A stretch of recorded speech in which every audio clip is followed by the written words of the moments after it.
achievement flexing time, or actually badge flexing time, since Roblox badges, you know. Alright. I'm going to flex something that happened today. The two badges you see on screen right now, which should be the Flawless Record and the Soul Survivor badge. I happened to earn those in the same play session of Survivor, so like in the same round.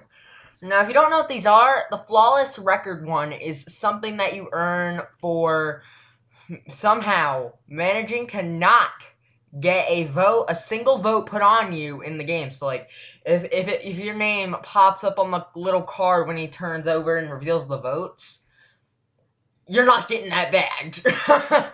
But yeah, there's that, and then Soul Survivor, which I happen to earn in the same play session as the Flawless Record, believe it or not.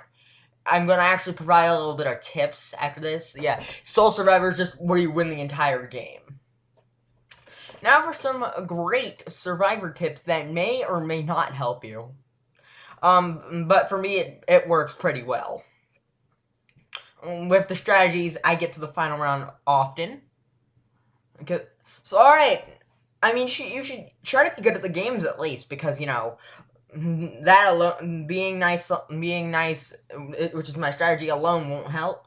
Like, you have to be good at the games because they'll prevent you from getting a risk of elimination. But yeah, I'm gonna tell you tips for both of the badges. So Soul Survivor, yeah, pretty much just be nice and try to create more allies than enemies in this game, so that you're least likely to get kicked out of the game.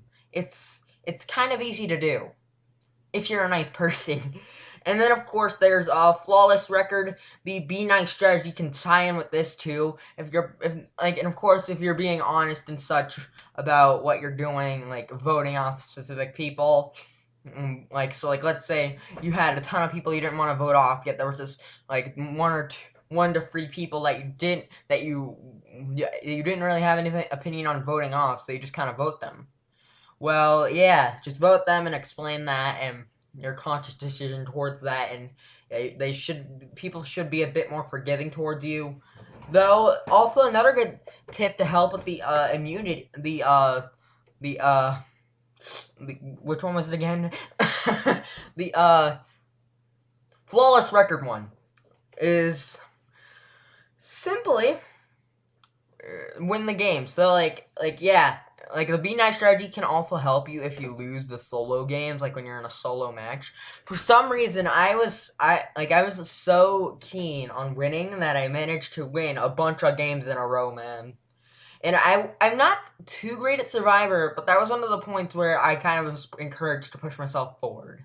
And, yeah, as long as you, and of course, try to go through the little bushes that are planted throughout the game for a chance to get an immunity idol. I didn't even have to use the immunity idol. I earned that game. Yeah, but a lot of luck happened to me the game where I earned both the Soul Survivor and Flawless Record badge in one game. If you don't believe me, this actually happened today.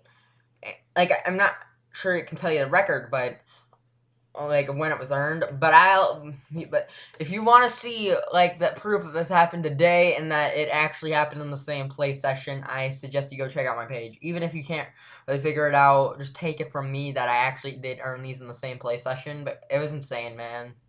I was like, and yeah, the Soul Survivor was my first ever survival win, obviously, so that was pretty lucky to even get these two badges in the same exact game. That's literally all. Tell me in the comments, what is your proudest achievement or set of achievements you've earned in one play session? You don't have to specify the play session, by the way.